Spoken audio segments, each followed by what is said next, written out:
1er août 2025. C'est un message qui apportera du réconfort.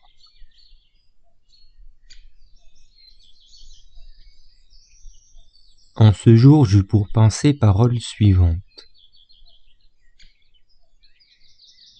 Si de l'Éternel nous sommes, alors sommes-nous préoccupés que de ce qui est éternel.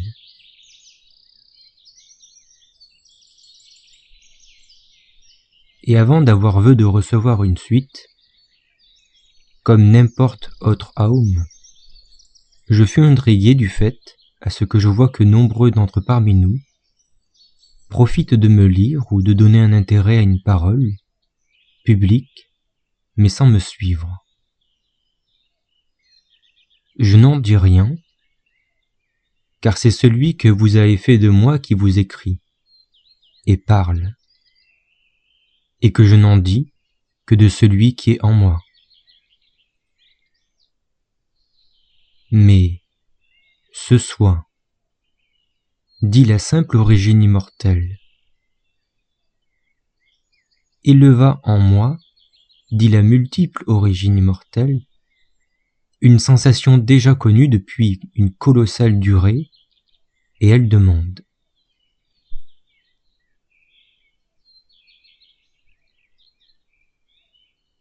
Êtes-vous comme ceux qui aiment discrètement tendre l'oreille, sans s'asseoir auprès de celui qui parle? Êtes-vous de ceux qui enquêtent, ne désirant rien louper de ce qui pourrait être dit, afin de noter, tout copier et répéter à autrui? Et de ceux qui viennent sans un bruit? Ah donc, je dis, n'ayez pas peur, venez. Ne craignez point de descendre en l'inconnu, car en lui Dieu dirige. Ne prenez ni ne gardez rien comme le feraient des voleurs.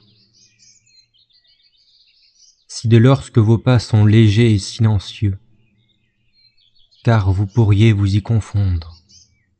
En vérité, amis, puissiez que si vous aviez choisi de vadrouiller au contour du nombre, c'est à seul but de marcher dans la lumière, et non de vous infiltrer dans l'ombre. Si vous venez, venez à cause du nom de celui qui vous a guidé, et soyez exaucés.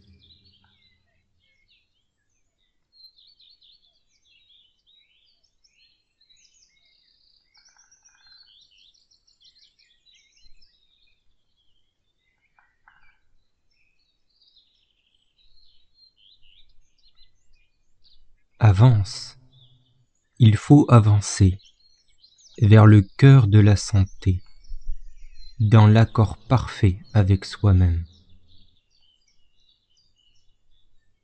Suis ce qu'en toute vérité tu eus pour vœu, et tes pas te mèneront vers des vergers de simplicité, et tes mains toucheront fruits et baies de paix.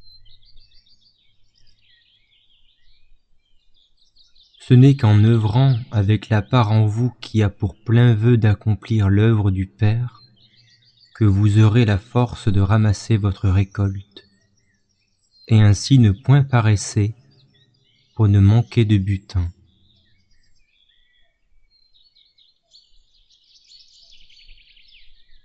Grande tristesse qu'est par peur de ne point accomplir ses souhaits, comme miroir du vœu de l'âme, et d'en faire tout contraire, chose qui n'eût jamais été demandée, comme métier ou toute activité. Si vous vous nourrissez de sentiments, vous pourriez aussi avaler de l'assentiment. Comparez la plupart du temps à une manne croquante qui serait avant même d'être regardée, destinée à la suggestion du marchandage.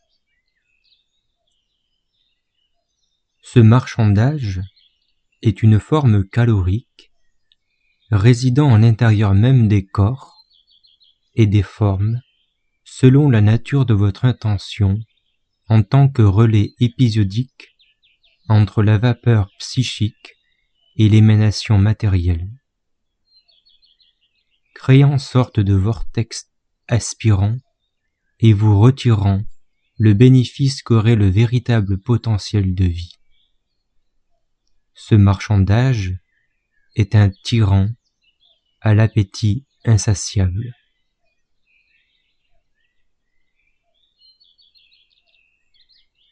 Le chemin qui vous mène en ce jour à mon Père demande à dissoudre ce qui vous entrave, à alléger votre microbiote de ce qui le rend si pesant, si fragile et aussi parfois malhabile, afin que toute pulsion soit née comme d'un univers dont la voix est la réintégration divine. Celle-ci est bien très active dans votre sang, comme il en est pour un fruit, qui est par son jus premier, contributeur de vitamines. Mais les faux semblants entraînent le visage que vers l'aridité. Or, il doit être imprégné, avant tout, des battements et enseignements du cœur. Et ce n'est qu'en ayant le visage touché par la nature de votre cœur que vous pourrez aller visiter et être spectateur de votre âme, sans envie d'aller dramatiser sur elle, ni être participant à quelque champ de bataille. Le repos est le seul jeûne qui mérite l'honneur, car il calme les luttes. De ce que je dis, il y a là métaphore et mots éthérés, je le sais. C'est un travail d'authenticité, allié autant aux formes et aux forces physiques, dont l'eau est liquide et difficilement tenable entre les mains, qu'allié aux formes et aux forces astrales, dont l'eau est vaporeuse et difficilement agrippable. Mais de tous deux vous pouvez bénéficier et recevoir fraîcheur et purification de toxines pour votre renouvellement.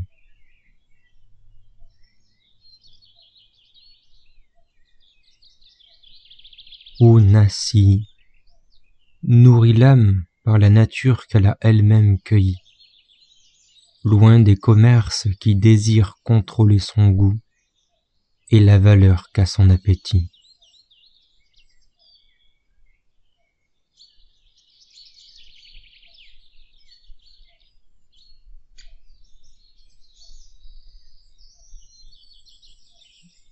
Si je te parlais des vrais baptisés, il faut bien que je finisse de t'en enseigner. Et cela va comme si souvent renverser les idées et les objets tout à fait dressés sur les consoles placées par les religiosités. Pour commencer, j'ai évoqué le repos. Et c'est alors que je vous dis, préservez-vous et vous vivrez dans la plénitude. Mais ceux qui ne savent pas vous disent que pour être heureux, il faut se dépenser dans tous les plaisirs, ou bien que vous devriez vous abstenir de tout plaisir. Ils ne savent rien.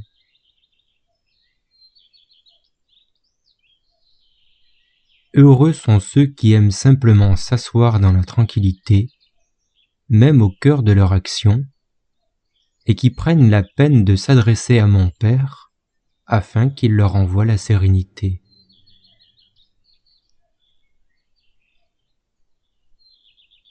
Malheureux sont ceux qui aiment s'agiter dans l'ouragan de toute activité, hormis celle de s'asseoir, dit aussi accomplir posément, pour contempler, ou tout à fait, d'asseoir même ne serait-ce leur regard vers le ciel.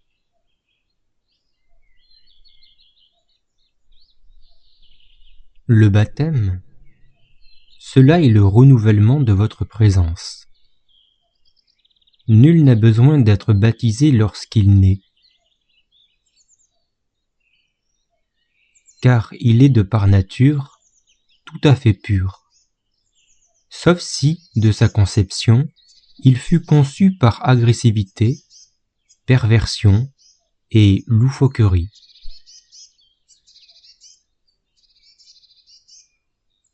Le baptême, il n'est pas une marque pour entrer dans les églises, car mon Église fut nommée Église uniquement pour évoquer le sens d'une assemblée, appelée à aller au-dehors des temples ou synagogues qui ont pour beaucoup trop pierre froide et dure.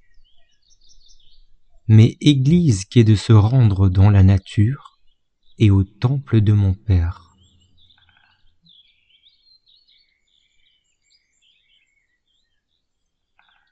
Il faut que nous enseignions vérité au sujet de mon Église, dont je suis l'angle angulaire qui eût donné à mon Pierre, socle thérapeutique, de la vérité que ma clarté vous révèle, par la bouche qui vous l'annonce, amis de la terre, vous serez pleinement réconciliés de ce qui autrefois vous causait bien du confus et malentendu.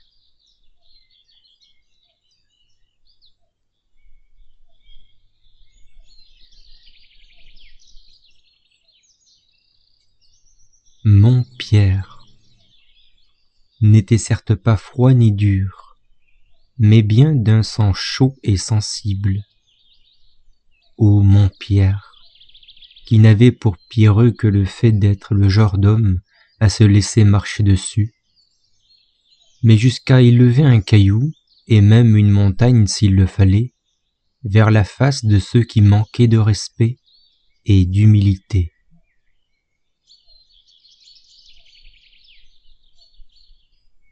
Je sais, il vous sera peut-être difficile de m'entendre pour me comprendre. Ayez volonté, car j'ai dit aussi, cause de pierre, car pierre de dalle, pierre de marbre, pierre de jade, pierre de stèle, pierre de toute la terre, et de comètes, poussière, glace et gaz tournant autour du soleil, relique du solaire. Pourquoi mon Pierre l'ai-je baptisé Pierre? Parce qu'il apportait, en vérité, toute une atmosphère électrique. Et tu peux dire aujourd'hui composé d'ions qui aident à réguler la fonction et l'équilibre de l'organe. Et des organes sains et subtils, il vous en fallait, et il vous en faut.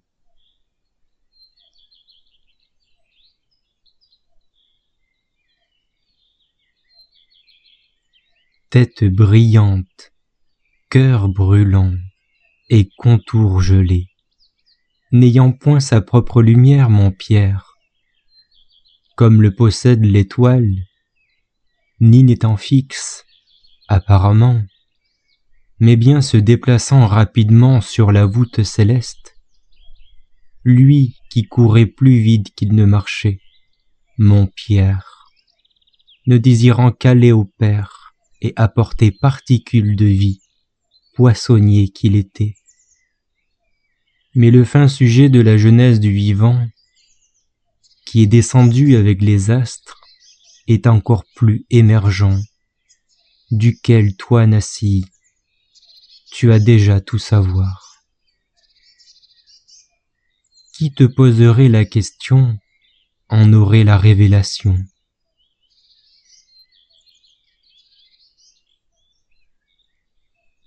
Je demande, Dieu, pourquoi le nombre d'entre nous ne voit pas l'Esprit de notre Père Seigneur? et non point foi en lui. Et s'éleva en moi réponse suivante. Ô Nassi, que de préoccupations insignifiantes t'infliges-tu par amour de tous. Tu demandes pourquoi pareilles idées s'élèvent en leur cœur, idées de répudier. Ils ne me reconnaissent pas, ils ne me regardent pas. Pourtant j'ai dit, regardez à moi et voyez-moi, reconnaissez-moi et faites comme moi, suivez-moi et vous serez proche de moi. Ô Jérusalem, Jérusalem, pourquoi n'as-tu pas reconnu celui qui est venu te visiter et que toi-même as appelé? Et n'ai-je pas dit à mes amis, après les violences, comme vous voyez que je suis, comme vous remarquez marques sur mes mains et mes pieds, je suis devant vous. Un esprit n'a ni corps ni chair, comme vous voyez que j'ai. N'en soyez surpris. Et puisque nous étions ensemble, ô Nassi, pour tout du reste du parfum, dont tu as écrit récit caché, tu sais bien ce qui en est.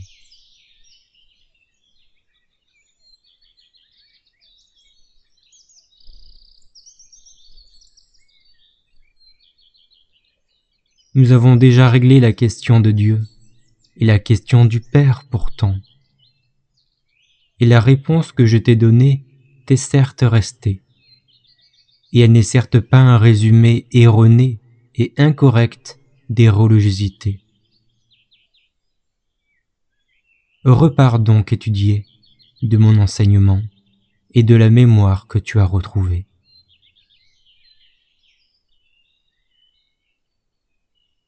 Dis, la béatitude est infiniment plus grande que l'extase parfaite. L'Esprit Père est avant toute chose, et toute chose subsiste en lui. Et s'il est perdu le sens naturel du savoir, c'est que mon regard se porte sur un caillou, le soleil devint orangé, et il dit, vois ce caillou, et même peut-il être entre tes doigts?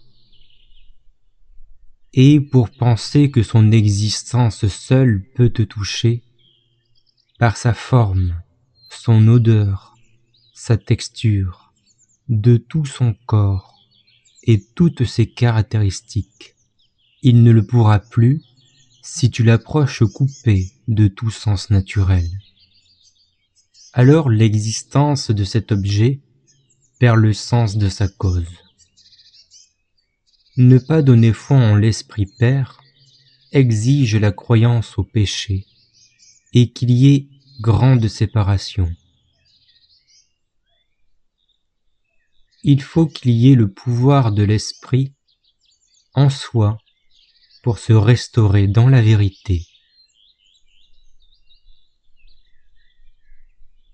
Et ceux qui croient diront, rien d'autre de ce en quoi nous croyons ne peut être vrai, car nous croyons en ce qui est révélé dans les Écritures par notre Jésus bien-aimé. Mais en quoi croit-il donc? Car l'on peut croire tout aspect de choses, sous tout aspect qui soit regardé. Ils ne savent ni lire, ni traduire, ni réfléchir. Ils voudraient tuer la vie de l'esprit, or la vie est lui. Et la vie ne peut être tuée en vérité, la vie se donne volonté d'évoluer et de tout transcender. Pourquoi condamner à donc toute nouveauté si celle-ci ne révoque la vérité qui le leur permet?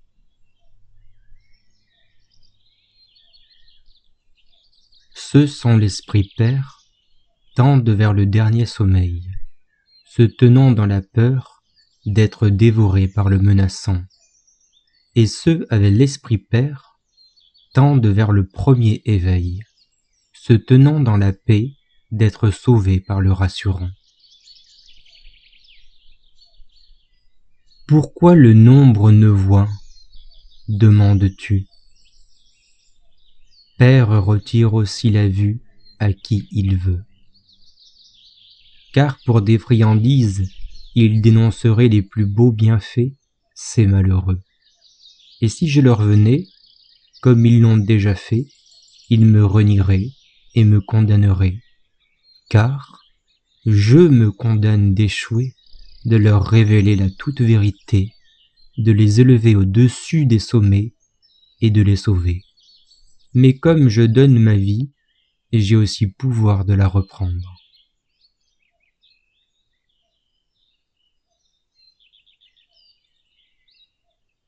Tout sujet est infiniment plus groupé et interrelié que vous ne pouvez le croire.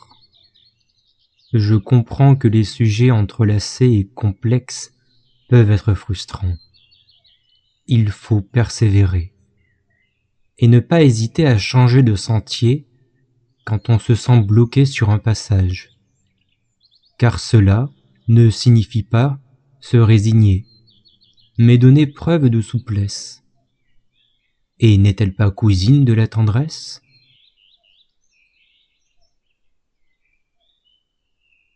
Dans le processus de toute évolution, il s'élève des idées pour s'en détoxifier. Car il y a une maturation et une évaporation, et l'œuvre n'est pas compliquée ni embrouillée, comme vous pourriez le croire. Les difficultés sont liées uniquement aux idées associées et aux chocs qui peuvent les impacter jusqu'à les décapsuler, ce qui semble être impossible et incompréhensible. Mais c'est seulement du fait d'éprouver des résistances pour accepter révélations qui dérangent et vérités qui bouleversent.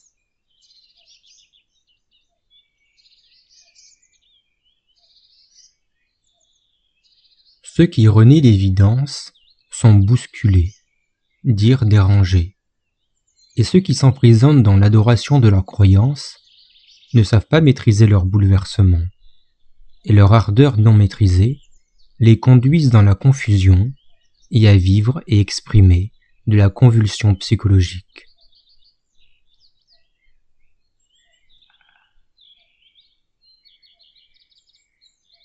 Ardeur que vous ayez, en conseil du nom de Dieu, que votre cœur reste pétri de compassion, qui dépeint l'émoi profond quand vous avez vu sur n'importe quoi qui soit fort blessé ou souffrant de quel qu'il soit.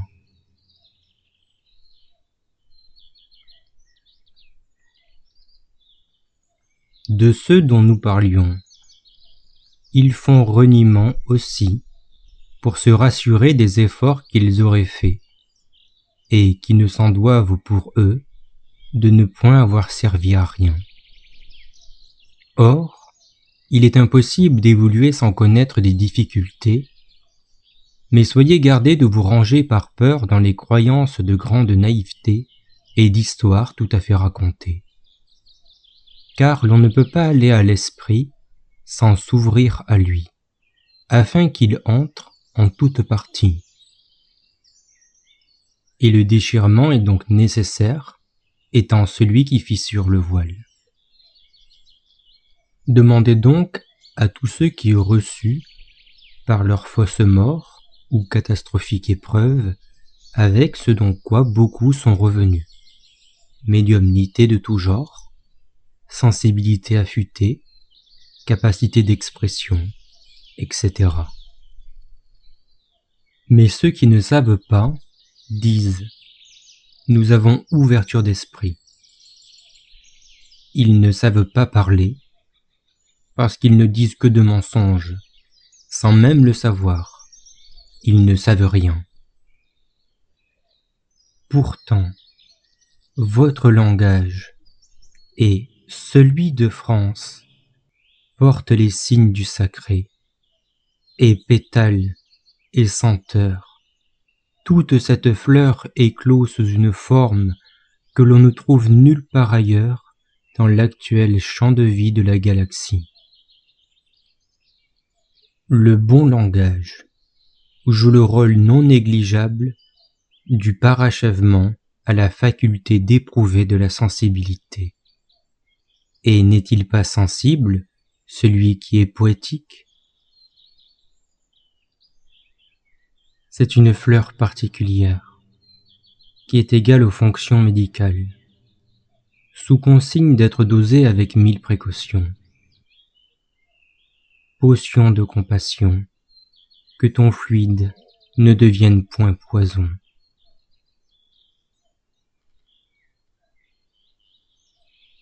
Absorber l'antidote au venin subtil des sentiments d'ébullition, c'est délier des drames collés aux émotions. Je vous le dis, acceptez de prendre peine de regarder, et moins vous serez identifié aux projections en ce que vous voyez défiler au loin de vous-même. Je ne vous propose pas de prendre de ma paix, ni nouvelle réforme des temps, mais je vous propose d'accepter ma clarté que je vous ai envoyée et qui vous parle.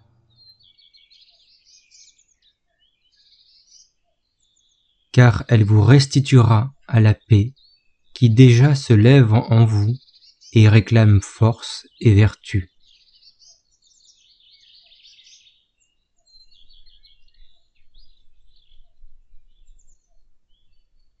Si tu demandes et dis, ô Seigneur, mon Éternel, ils ne font que tous se contredire dans le délire de leur religiosité, comment puis-je apporter la clarté dont tu m'as fait et que tu leur as envoyé ?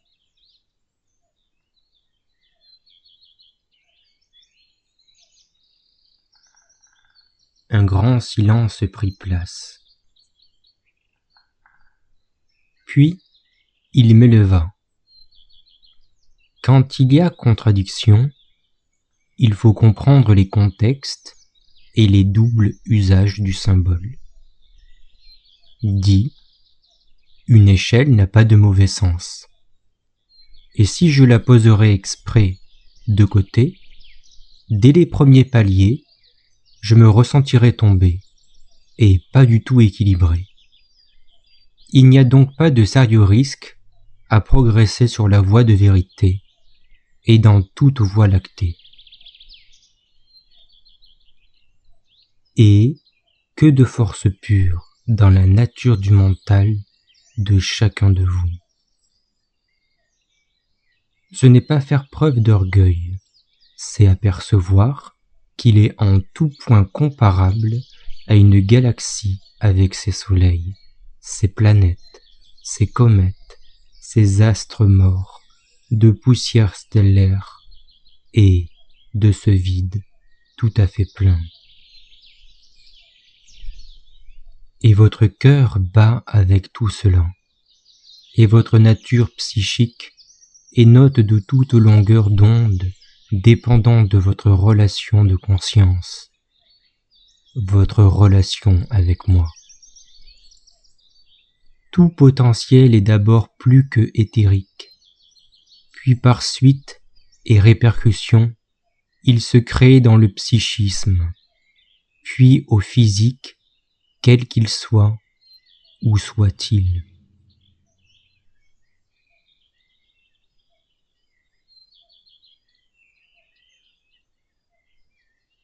Ce qui est de nature basse en fréquence n'est l'est que pour densifier, concevoir matière de récolte.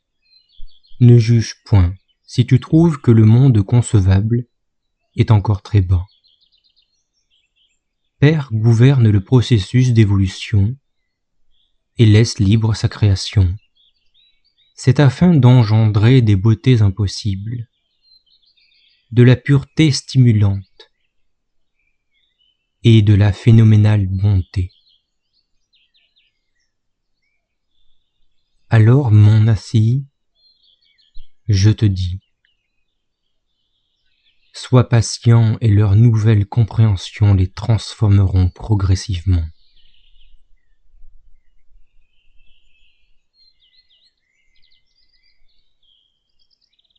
Ce qui est du plus haut est aussi du plus raffiné et subtil. C'est avec cela que tous êtes censés évoluer, en vous nourrissant de toutes les particules de la lumière.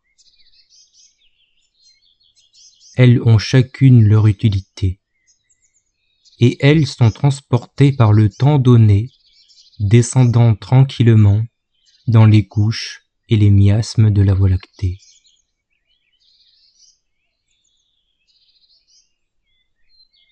Il faut user du temps, comme il doit l'être, pour la croissance, pour apprendre l'utilisation du langage et bien placer chaque sujet dans leur bon sens, et chaque infini ou élémentaire en leur rôle.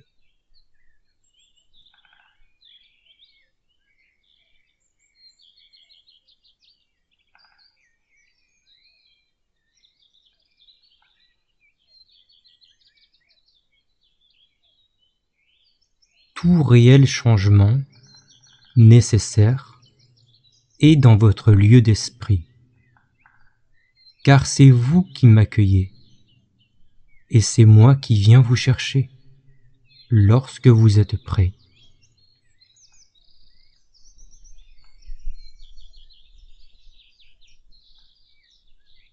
Dis pour répondre directement. Demandez-vous, comment est mon lieu d'esprit? Est-ce un sanctuaire, une maison, une bibliothèque, un palais, etc. Est-ce en désordre ou rangé? Est-ce empoussiéré ou aéré? Est-ce un lieu accueillant l'animé et le coloré, ou un lieu accueillant l'inanimé et la pâleur? Quelle divinité ce lieu pourrait-il inviter pour que vous viviez à leur côté? Quand ils auront répondu et se seront préparés de cela, tu pourras leur révéler ce que tu eus pour penser des plus sublimes et révélatrices.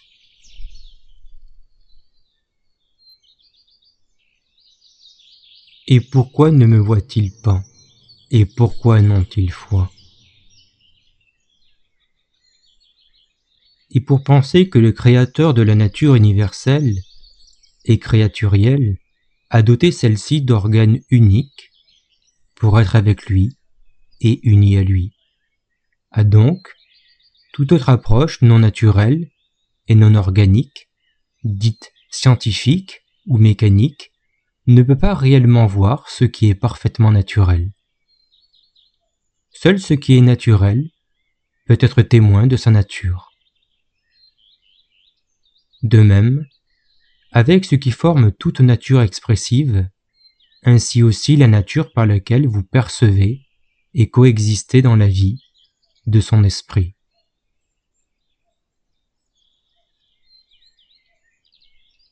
Je me demande. Pourtant, certains bons chercheurs et bons érudits, s'y arrivaient au bout de leur théorie et de leur observation et de leur vocation scientifique, arrivent à conclure qu'il doit sûrement exister un créateur de toute la création. Que réponds-tu? Il s'ensuit à ce qu'il m'élève. Tu n'as pas posé de questions, mais allons bon. Premièrement, les chercheurs ne sont pas des étudiants.